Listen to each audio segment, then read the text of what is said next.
नमस्कार, आज की बात में आपका स्वागत है। आज मैं सबसे पहले आपको प्रधानमंत्री नरेंद्र मोदी की बात सुनाना चाहता हूं और यह बात सुनना जरूरी है। आज नरेंद्र मोदी ने कोरोना की वैक्सीन को लेकर बहुत सारे सवालों पर स्थिति साफ कर दी। सब लोग जानना चाहते हैं, सब लोग पूछते हैं, क्या वाकई में वैक्सीन बन गई है? मोदी ने बताया, हमारे देश में 2 वैक्सीन क्लिनिकल ट्रायल की फाइनल स्टेज पर हैं। सवाल पूछा जा रहा है कि वैक्सीन बाजार में कब आएगी? मोदी ने कहा, बाजार में आने में वक्त लगेगा क्योंकि कंपटीशन बहुत है और प्रोसेस बहुत कॉम्प्लिकेटेड है। तीसरा सवाल ये उठा, ये वैक्सीन कितनी असरदार होगी? मोदी ने बताया, अब तक के नतीजे दावा करते हैं कि वैक्सीन 90% तक असरदार है, लेकिन सरकार वैक्सीन लगाने की परमिशन तभी देगी जब वो 100% सुरक्षित हो।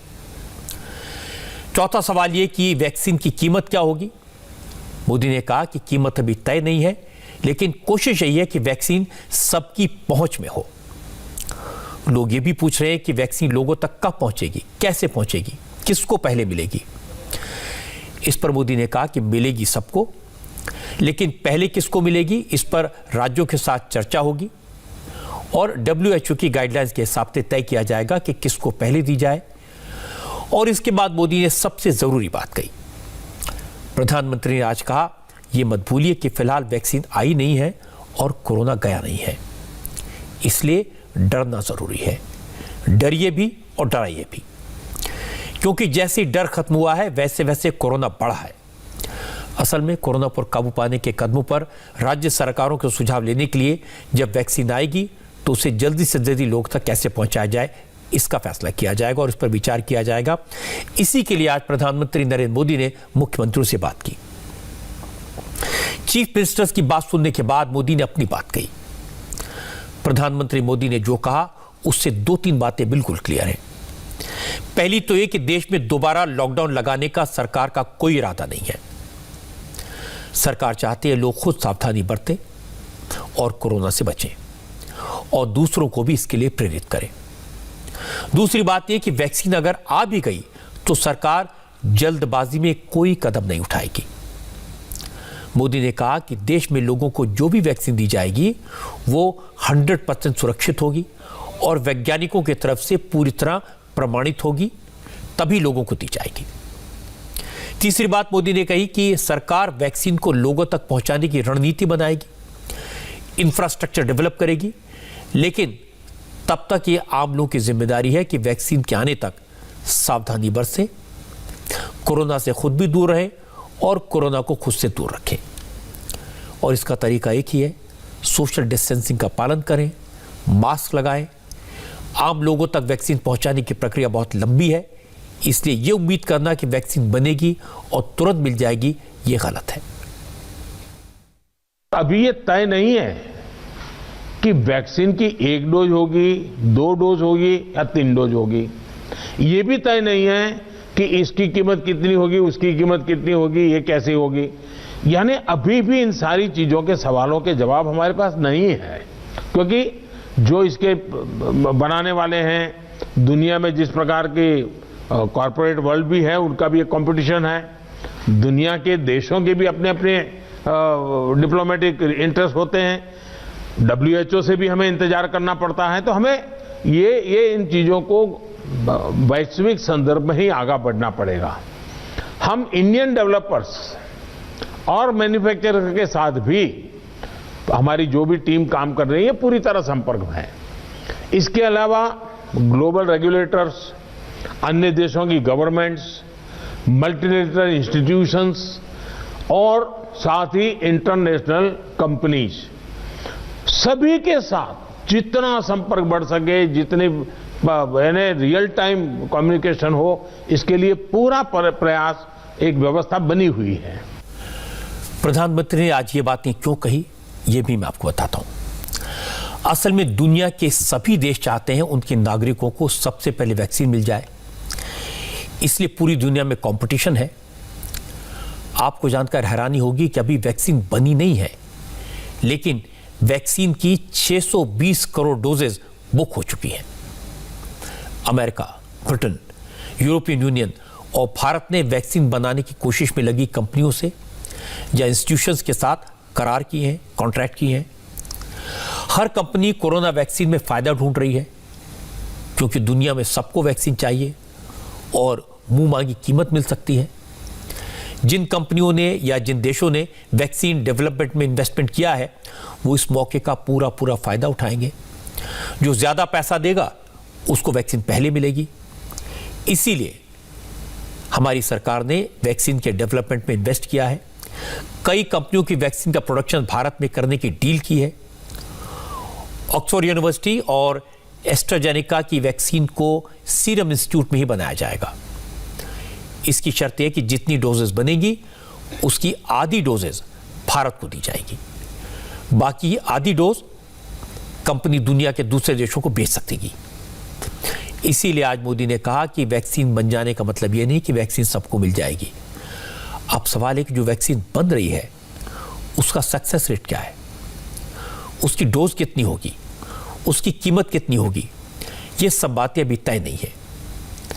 प्रधानमंत्री मोदी ने आज साफ साफ बताया, जब वैज्ञानिक ये तय कर देंगे कि वैक्सीन पूरी तरह सुरक्षित है, इससे किसी तरह का कोई खतरा नहीं है, तभी सरकार वैक्सीन के इस्तेमाल की इजाजत देगी।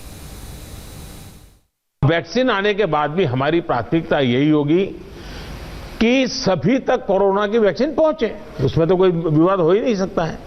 लेकिन कोरोना की वैक्सीन से जुड़े भारत का अभियान अपने हर नागरिक के लिए एक प्रकार से नेशनल कमिटमेंट की तरह है। इतना बड़ा टीकाकरण अभियान स्मूथ हो, सिस्टमेटिक हो और सस्टेन हो, ये लंबा चलने वाला है। ये इसके लिए हम सभी को, हर सरकार को, हर संगठन को एकजुट होकर के कोऑर्डिनेशन के साथ एक टीम के रूप में काम करना ही पड़ेगा।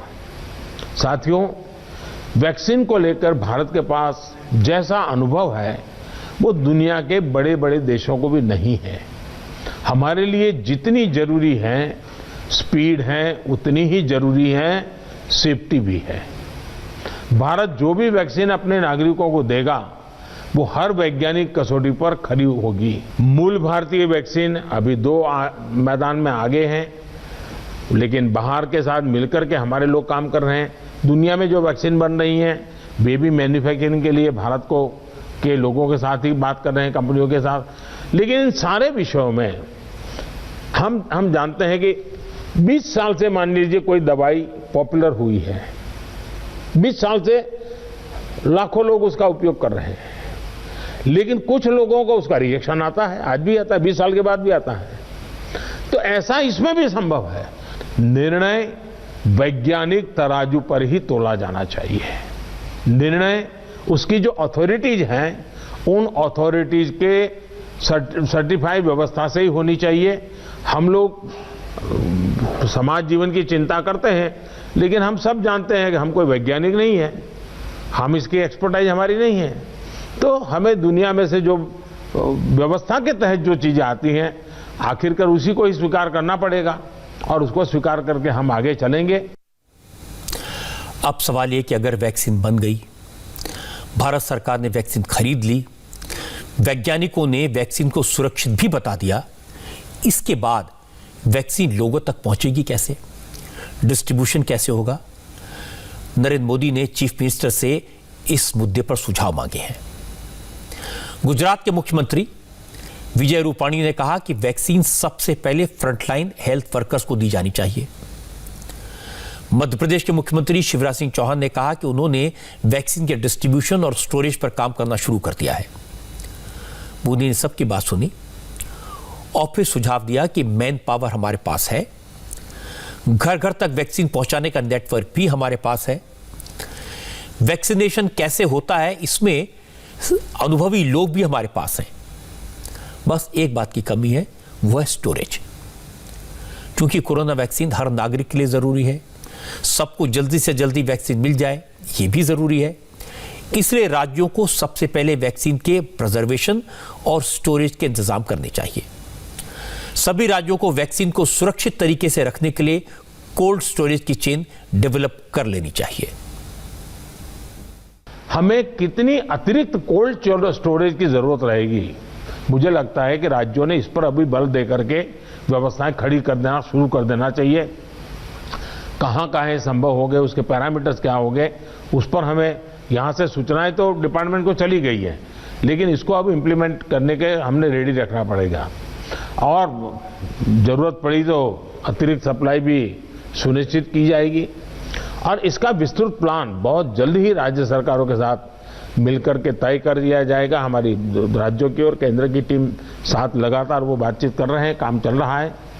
केंद्र सरकार ने राज्यों से कुछ समय पहले आग्रह किया था कि स्टेट लेवल पर एक स्टीयरिंग कमेटी और एवं स्टेट और डिस्ट्रिक्ट लेवल पर टास्क फोर्स का, और मैं तो चाहूंगा कि ब्लॉक लेवल तक हम जितना जल्दी ये व्यवस्थाएं खड़ी करेंगे, और किसी न किसी एक व्यक्ति को काम देना पड़ेगा। इन कमेटियों की रेगुलर बैठकें हो, उनकी ट्रेनिंग हो, उनकी मॉनिटरिंग हो, और जो ऑनलाइन ट्रेनिंग होती है वो भी शुरू हो। हमें हमारा रोजमर्रा के काम के साथ कोरोना से लड़ते लड़ते भी इस एक व्यवस्था को भी विकसित तुरंत करना पड़ेगा। अब ये बात तो पूरी दुनिया जानती है और पूरी दुनिया मानती है कि वैक्सीनेशन के मामले में भारत का ट्रैक रिकॉर्ड बहुत अच्छा है। पोलियो के खिलाफ वैक्सीनेशन दुनिया का सबसे बड़ा वैक्सीनेशन अभियान है और ये भारत में सफलतापूर्वक चला। चेचक और टीबी को खत्म करने के लिए भी वैक्सीनेशन किया गया। इसलिए वैक्सीन के प्रोडक्शन और वैक्सीनेशन, इन दोनों मामलों में भारत का लोहा पूरी दुनिया मानती है। केंद्र सरकार जल्दी से जल्दी वैक्सीन का इंतजाम कर सकती है, लेकिन वैक्सीन को लोगों तक पहुंचाना राज्य सरकारों का काम है। इसलिए आज मोदी ने कहा कि राज्यों को सबसे पहले वैक्सीन के स्टोरेज पर ध्यान देना चाहिए। राज्य सरकारों ने इंफ्रास्ट्रक्चर डेवलप करने का वादा किया, लेकिन जब तक वैक्सीन नहीं आती तब तक कोरोना से कैसे बचेंगे, इसमें न तो केंद्र सरकार कुछ कर सकती है और न राज्य सरकार। जब तक वैक्सीन नहीं आती तब तक लोगों को खुद कोरोना से बचना है। कोरोना आपके पास खुद नहीं आएगा, लेकिन अगर आप कोरोना के पास जाएंगे तो कोरोना आपको छोड़ेगा नहीं। इसलिए सावधानी तो जरूरी है, एक ही उपाय है। और आज यही बात प्रधानमंत्री मोदी ने फिर से कही। मोदी ने कहा पिछले 9 महीनों में लोग जिस तरह से व्यवहार कर रहे थे उसके 4 चरण देखे हैं, 4 स्टेजेस। शुरुआत में लोग कोरोना से बहुत डर रहे थे, बहुत खौफ में थे। हालत ये थी कि लोग कोरोना के डर से सुसाइड कर रहे थे। उस वक्त सरकार कह रही थी कि डरने की जरूरत नहीं है, सावधानी जरूरी है। दूसरी स्टेज वो थी जब लोगों ने कोरोना को सोशल स्टिग्मा समझना शुरू कर दिया। लोग कोरोना को छुपाने लगे और इसके चक्कर में बहुत सारे लोगों की जान चली गई, क्योंकि हॉस्पिटल पहुंचने में देर होती थी। तीसरी स्टेज वो थी जब लोग काफी जागरूक हुए, टेस्ट कराने लगे और कोरोना से बचने के लिए सावधानी बरतने लगे, और उस समय कोरोना के केसेस कम हुए। लेकिन अब जो चौथी स्टेज दिख रही है वो बहुत खतरनाक है, और इसी स्टेज पर कोरोना दोबारा हावी हो रहा है।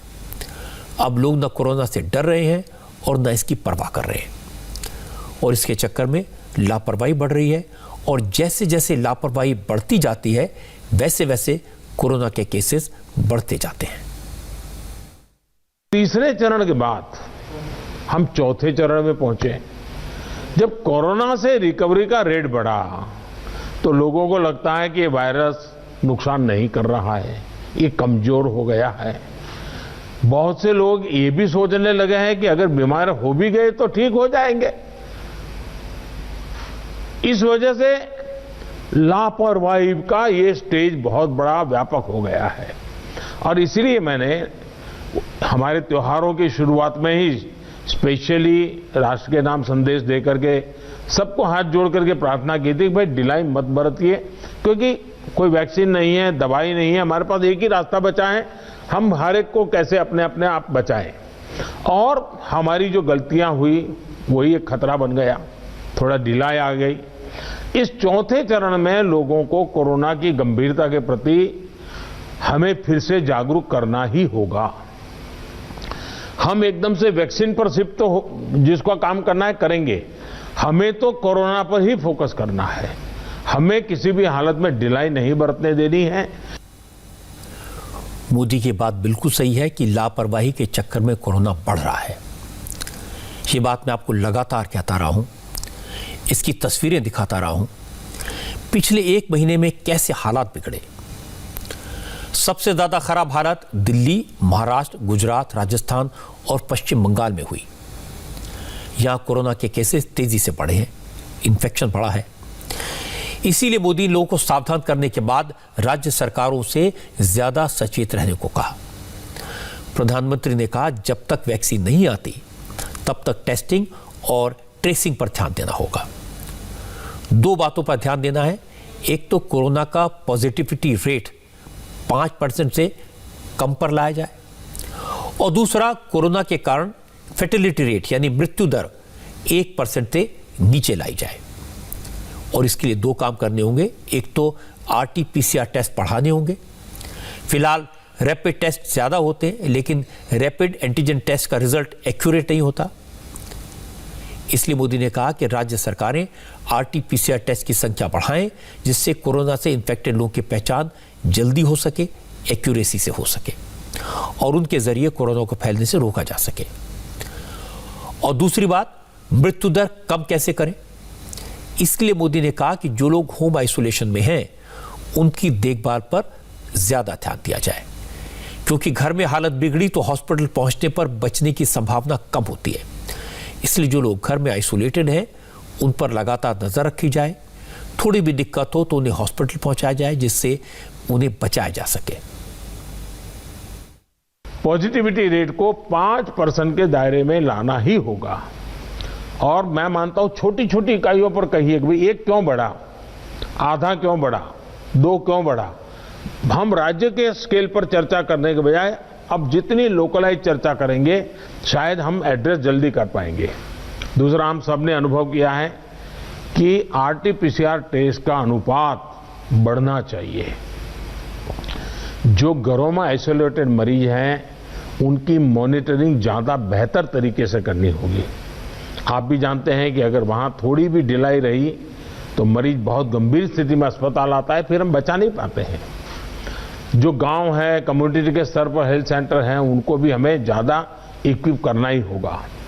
गांव के आसपास भी इंफ्रास्ट्रक्चर ठीक रहे, ऑक्सीजन की सप्लाई पर्याप्त रहे, ये हमें देखना होगा। हम लोगों का लक्ष्य होना चाहिए कि फैटेलिटी रेट को 1% से भी नीचे लाए। और वो भी मैंने जैसे कहा, छोटे छोटे इलाके में देखा जाए भाई एक मृत्यु हुई क्यों हुई। जितना इतना फोकस करेंगे तब स्थिति को संभाल पाएंगे। कोरोना के मामले में हमारे देश की हालत दुनिया के दूसरे मुल्कों से बेहतर है। Fatality rate America, Brazil, France, रूस और ब्रिटेन जैसे देशों से कम है, और पॉजिटिविटी रेट भी अमेरिका और ब्राजील जैसे देशों से कम है।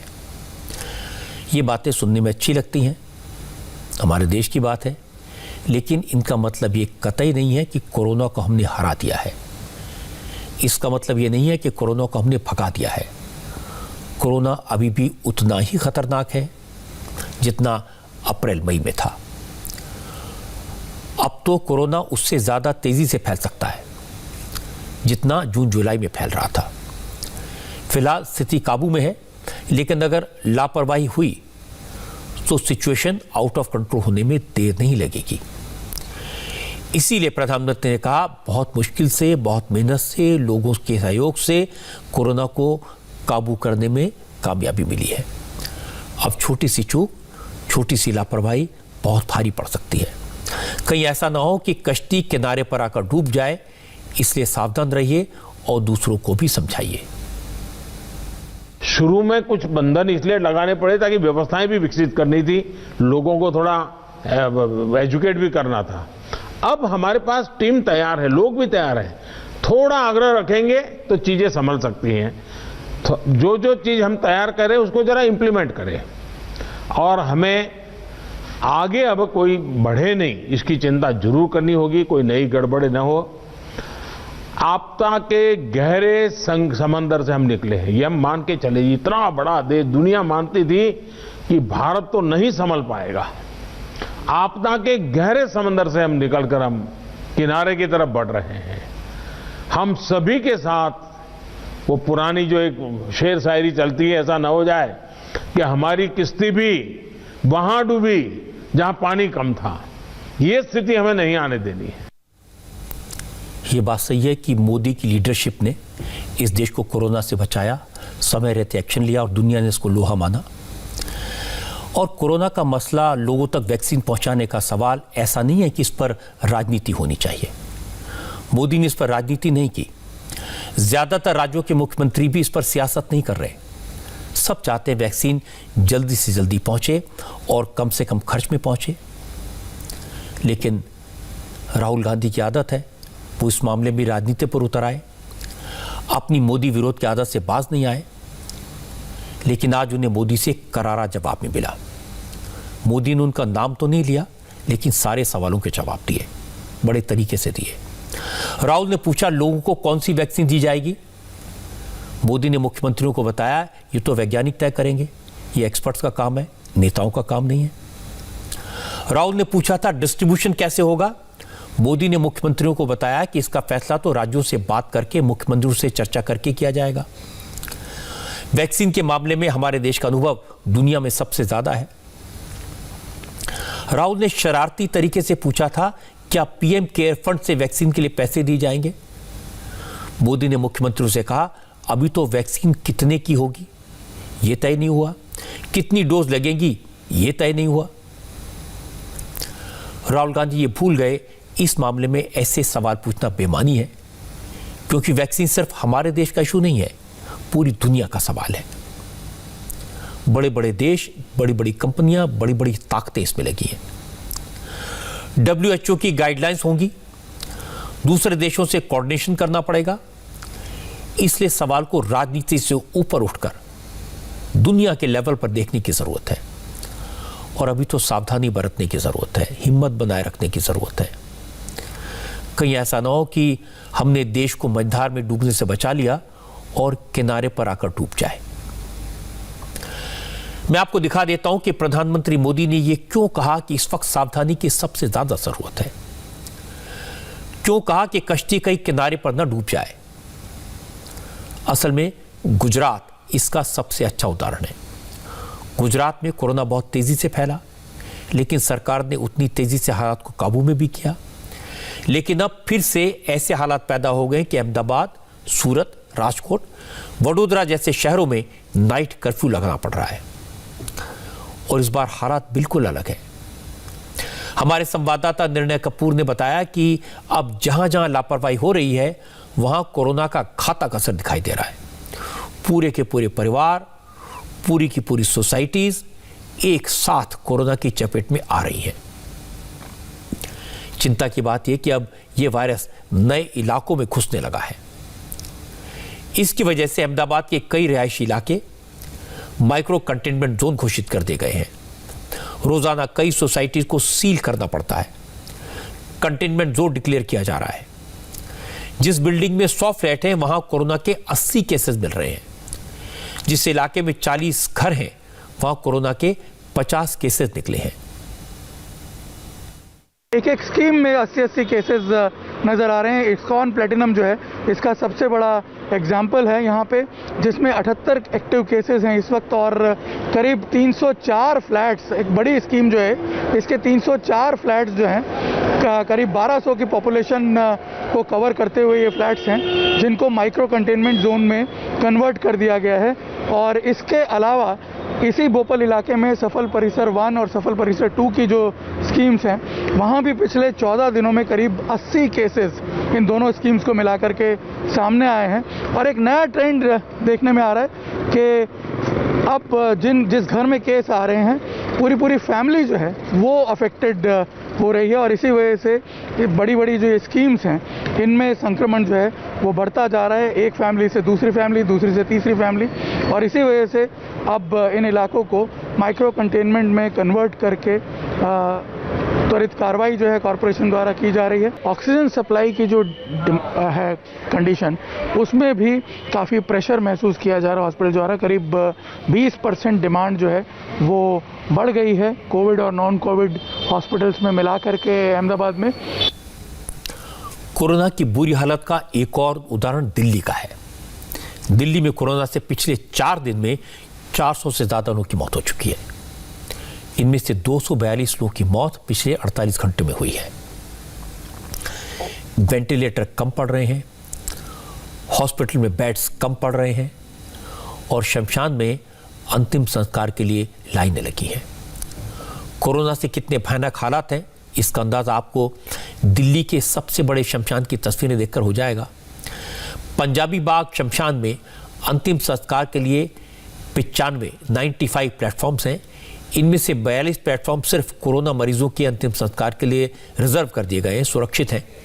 लेकिन इसके बाद भी शमशान की आग लगातार जल रही है, लाशों की लाइनें खत्म नहीं हो रही।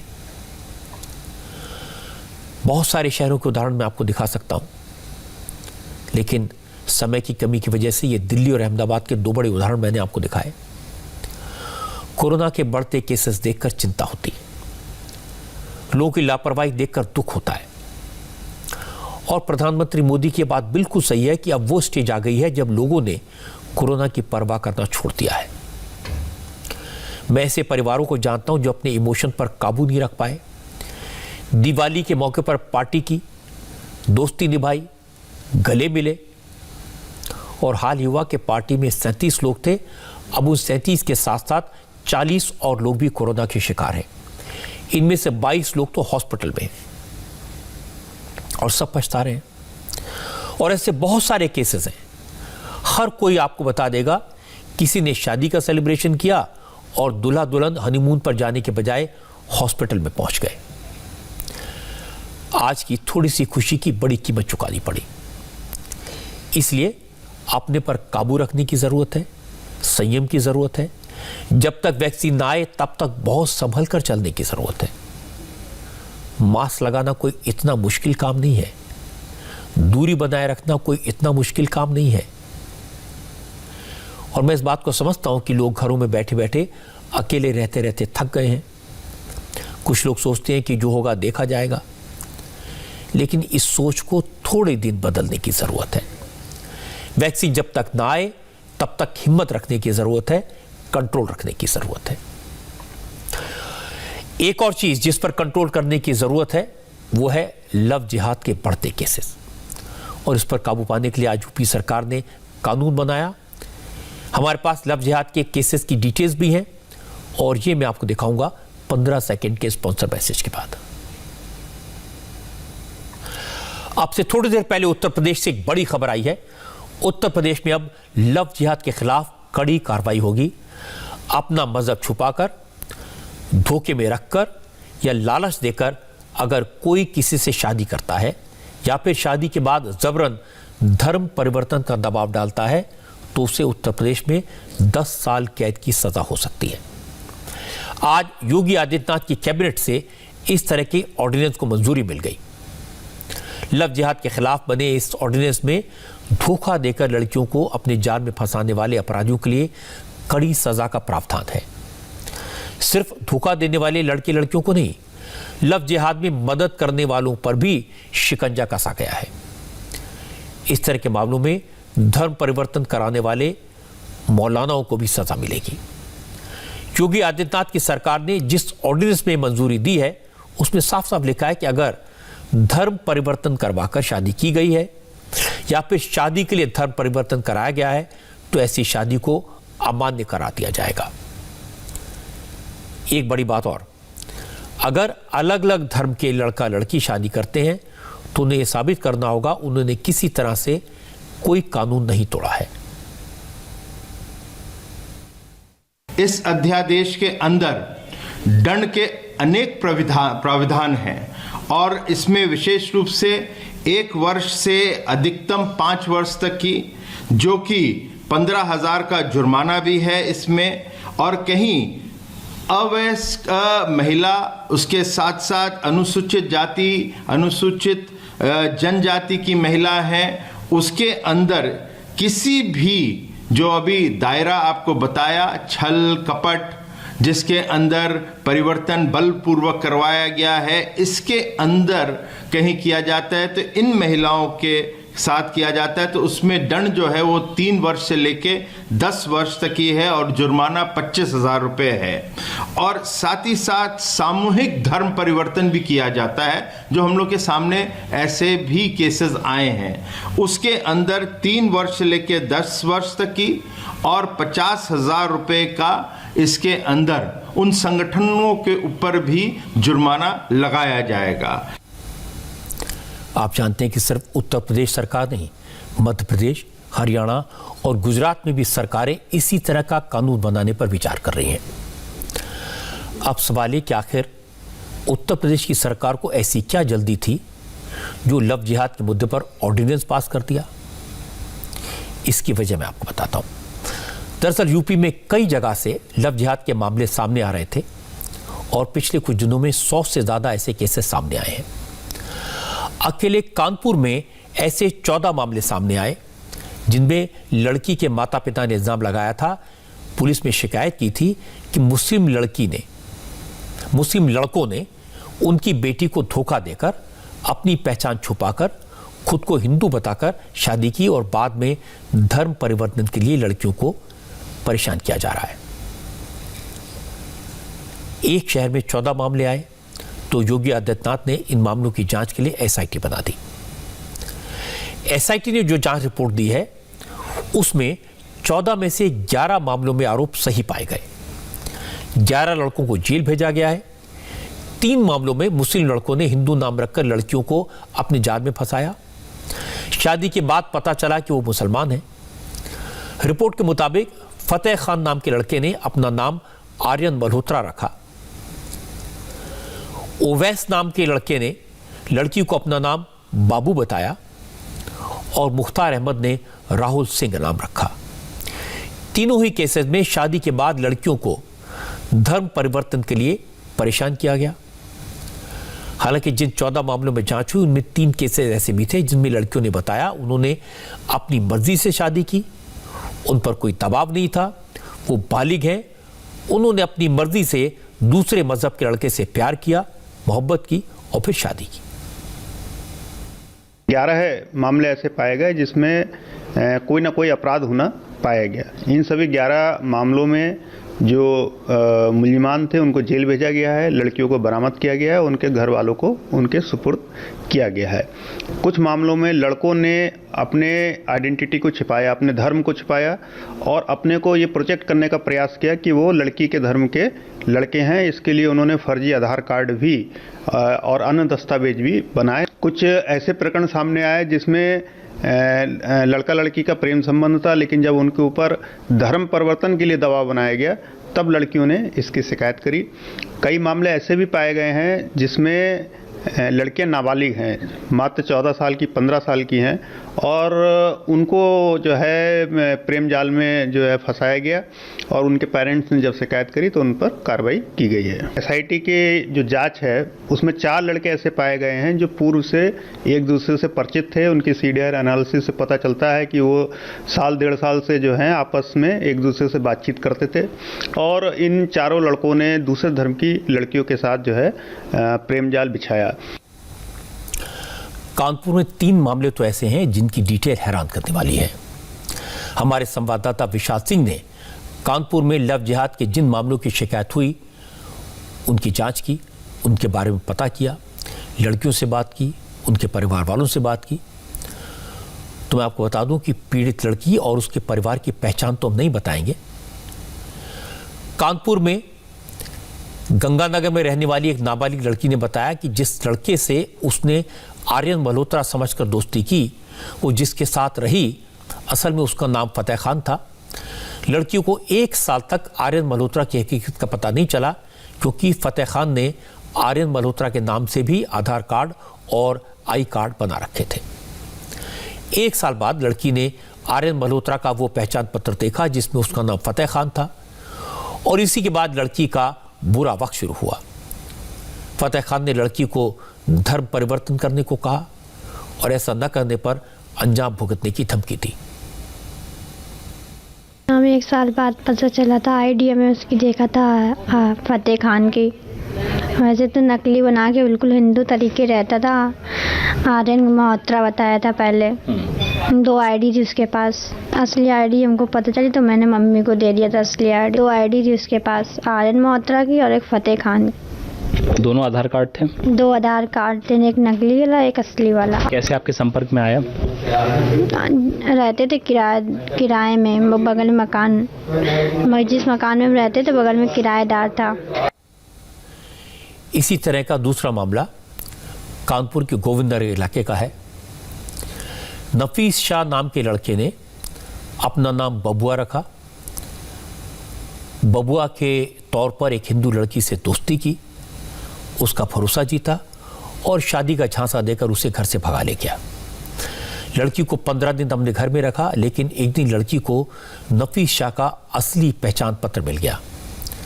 लड़की ने इसकी असलियत पूछी तो नफीस शाह ने लड़की को बहकाने की कोशिश की, लेकिन जब बात बढ़ गई, ज़्यादा सवाल पूछे गए तो उसने असलियत स्वीकार कर ली और लड़की से कह दिया वो उससे तभी शादी करेगा जब वो हिंदू धर्म छोड़कर मुसलमान बन जाएगी। लव जिहाद का एक और मामला देखिए। विशाल प्रताप सिंह ने बताया कि इसी तरह के एक मामले में शिबू अली नाम के लड़के ने अपना नाम सचिन शर्मा बताकर हिंदू लड़की से दोस्ती की और फिर नौकरी दिलाने की बात कहकर लड़की को कानपुर से नोएडा ले आया। सचिन शर्मा बने इस बहरूपी ने लड़की से शादी कर ली, विक्टिम से शादी की, लेकिन एक दिन लड़की ने सचिन शर्मा को मस्जिद में नमाज पढ़कर निकलते देख लिया। इसकी वजह पूछी तो शिबू अली ने असलियत बता दी, लेकिन तब तक इन दोनों को एक बेटी हो चुकी थी। शिबू अली और उसके परिवार ने साफ कह दिया कि जब तक लड़की इस्लाम कबूल नहीं करेगी तब तक शादी नहीं हो सकती। लड़की को उसकी बेटी से अलग कर दिया गया। लड़की पर चाकू से हमला भी किया गया। एक दिन लड़की भागने में कामयाब हुई। परिवार की मदद से लड़के की शिकायत की। अब आरोपी जेल में है। बीएड कर रही थी तो मैं घाटमपुर जाती थी कॉलेज, तो उसी दौरान इस लड़के से मुलाकात मेरी बस में हुई थी और इस लड़के ने अपना नाम सचिन शर्मा बताकर मुझसे बातचीत स्टार्ट करी थी। इसने सिंपैथी हमसे दिखाई और फिर करते करते इसने मेरा पूरी तरह से ब्रेन वॉश कर दिया और अपनी बातों से बहला फुसलाकर ये मुझे नोएडा ले गया कि मैं तुम्हें बहुत अच्छे से रखूँगा, तुम्हें जो करना हो तुम करो। और नोएडा में जाकर जिस मोहल्ले में रखा वो मोमडन एरिया था। फिर कुछ टाइम बाद इसकी एक्टिविटी मतलब थोड़ी सी चेंज लगी। फिर जिस मकान में थे उसके सामने एक मस्जिद थी, उस मस्जिद में एक दिन इसको जाते हुए देख लिया। तो इस लड़के से पूछा कि मतलब तुम तो हिंदू हो, मस्जिद में क्या करने गए हो?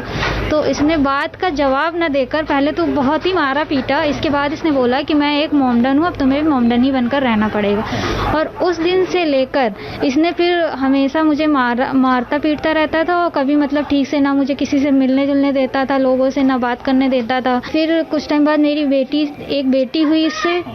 बेटी मेरी 2-3 महीने मेरे साथ रही है। फिर इसने बहाने से मेरी बेटी को अपने घर मछरिया वापस भेज दिया कानपुर में अपने घर वालों के पास। और फिर मतलब उस बेटी को लेकर ये मुझे ब्लैकमेल करता रहता था कि अगर तुम बताओगे या मेरे साथ नहीं रहोगे तो मैं तुम्हारी बेटी को मार दूंगा। तो मजबूरी में मुझे इसके साथ 2-3 साल रहना पड़ा। बहाने से मैं दिखाकर कि मैं अपने घर से फैमिली से मिलने जा रही हूँ और मैं 1-2 दिन में वापस आ जाऊँगी।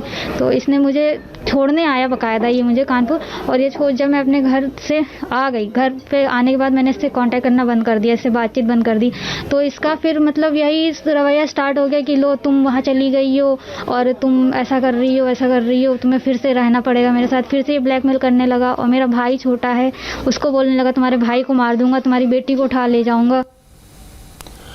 कानपुर में एक ऐसा केस भी मिला जब एक मुस्लिम लड़के ने अपना नाम राहुल बताकर लड़की से शादी की, कोर्ट मैरिज की और कोर्ट में भी फर्जी आईडी लगाई। पुलिस जांच में पता चला कि इस शख्स ने लड़की के साथ साथ अदालत को भी धोखा दिया, वहां भी झूठ बोला। अब सवाल है कि इस कानून की आड़ में कहीं उन कपल्स को परेशान तो नहीं किया जाएगा जो अलग अलग धर्म से हैं, लेकिन उनमें प्यार था, मोहब्बत थी और उन्होंने अपनी मर्जी से शादी की। इलाहाबाद हाई कोर्ट ने अपने फैसले में कहा कि किसी भी व्यक्ति को अपनी पसंद का जीवन साथी चुनने का मौलिक अधिकार है। आप अलग अलग धर्म के हों, अलग अलग जाति के हों, लेकिन इसकी वजह से किसी को साथ रहने से या शादी करने से रोका नहीं जा सकता। यह अपराध नहीं है। 2 बालिग लोगों के रिश्ते को सिर्फ हिंदू या मुसलमान के नजरिए से नहीं देखा जा सकता।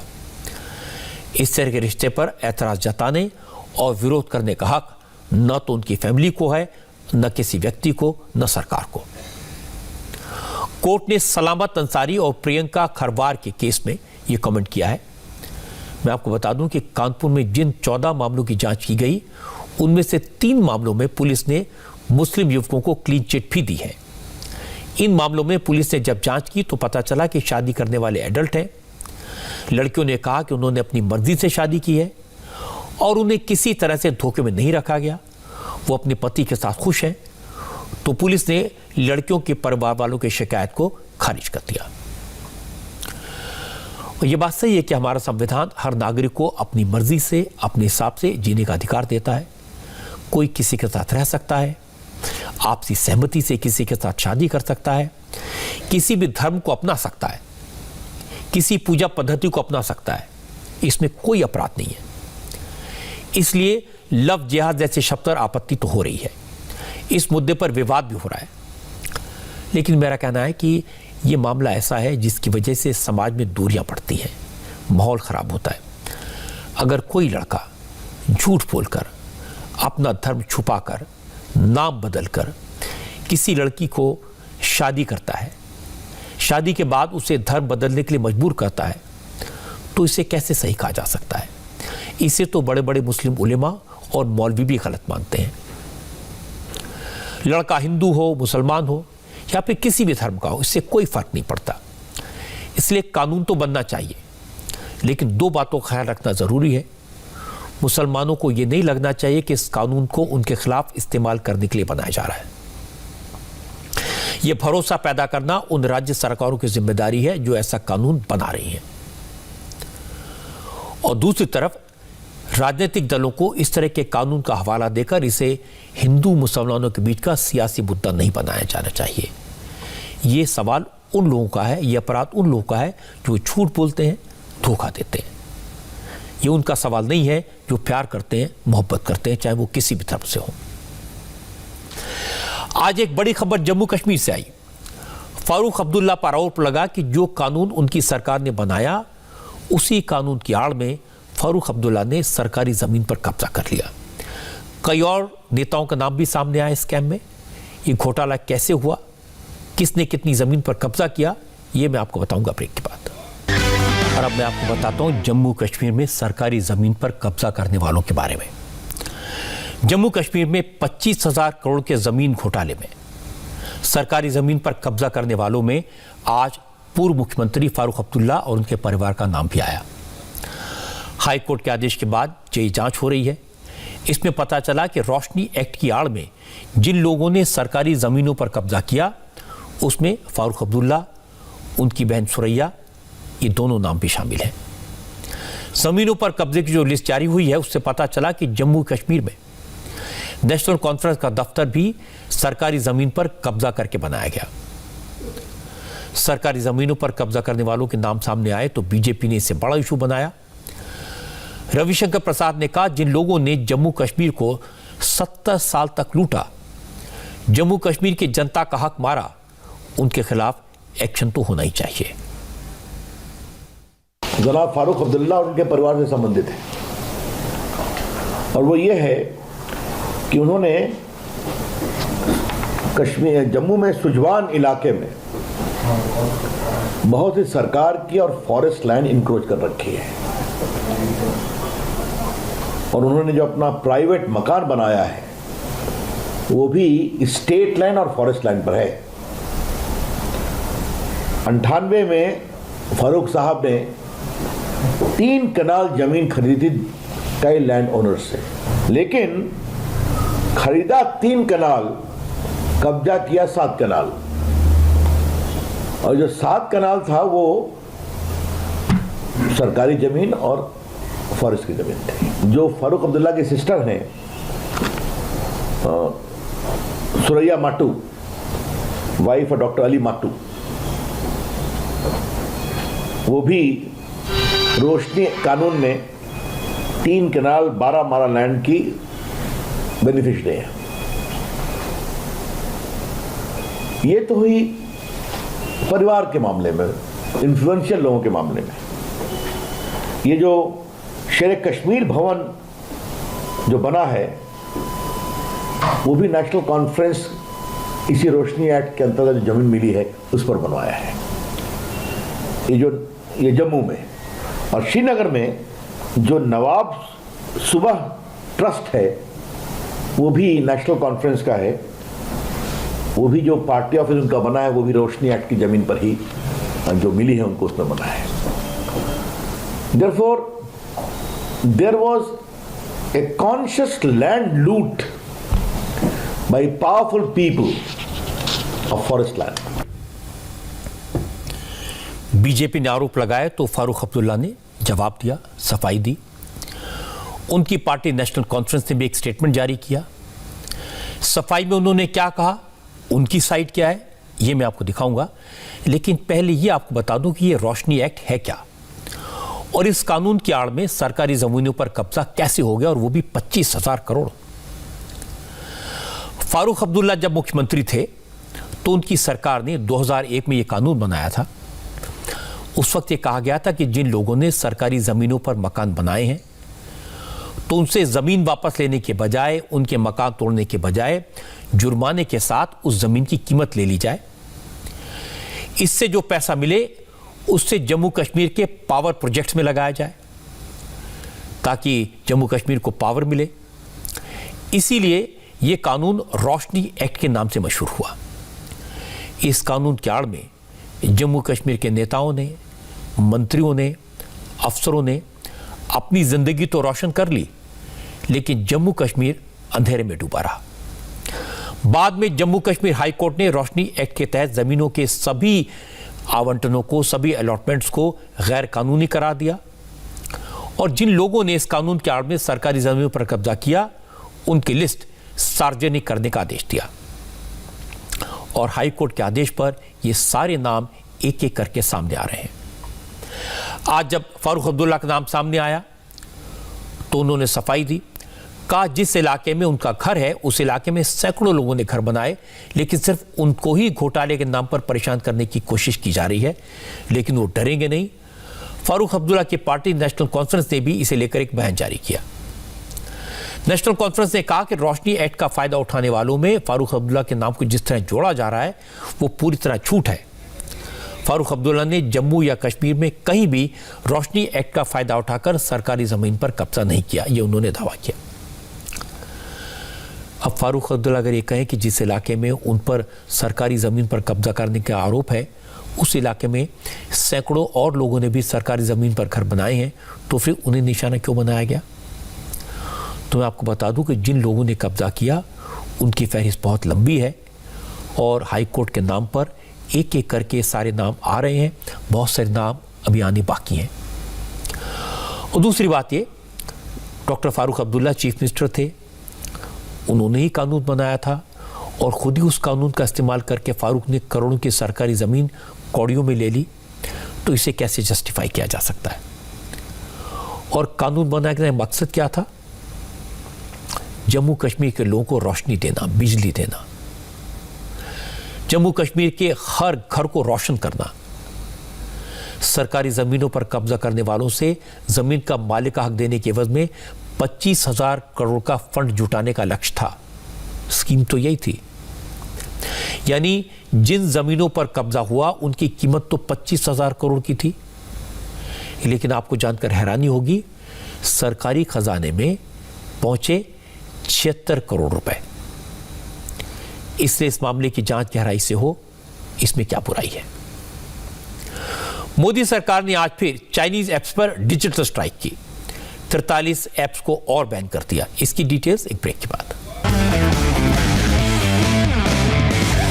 और आज की एक और बड़ी खबर आपको बता दूं, आज सरकार ने चीन के 43 मोबाइल ऐप पर बैन लगा दिया। जिन चाइनीज ऐप्स पर पाबंदी लगाई गई है उनमें देश की सिक्योरिटी को खतरे की आशंका जताई गई है। बैन किए गए 43 ऐप्स में अलीबाबा ग्रुप से जुड़े कई ऐप शामिल हैं। जिन ऐप्स पर बैन लगाया गया उनमें कैम्पकार्ड, डेटा इन एशिया, वी-डेट जैसे ऐप्स भी शामिल हैं। ये चौथा मौका है जब मोदी सरकार ने चीन के ऐप्स बैन किए हैं। इससे पहले 29 जून को 59 चाइनीज मोबाइल ऐप्स पर बैन लगाया गया था।